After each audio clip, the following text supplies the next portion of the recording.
উন্নত ও আধুনিক গ্রাহক সেবার লক্ষ্য নিয়ে ফার্স্ট সিকিউরিটি ইসলামী ব্যাংক খাতুনগঞ্জ শাখার উদ্যোগে দুটি উপশাখা উদ্বোধন করা হয়েছে। সকালে ব্যাংকটির উপশাখা দুটি ভিডিও কনফারেন্সের মাধ্যমে উদ্বোধন করেন ব্যাংকটির ব্যবস্থাপনা পরিচালক সৈয়দ ওয়াসেক মোহাম্মদ আলী। এতে প্রধান অতিথি হিসেবে উপস্থিত ছিলেন ব্যাংকের চট্টগ্রাম উত্তর অঞ্চলের আঞ্চলিক প্রধান ও ইভিপি হাফিজুর রহমান।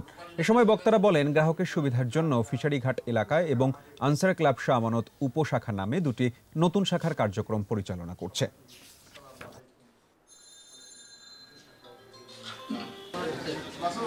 না, আমি তো বাইরে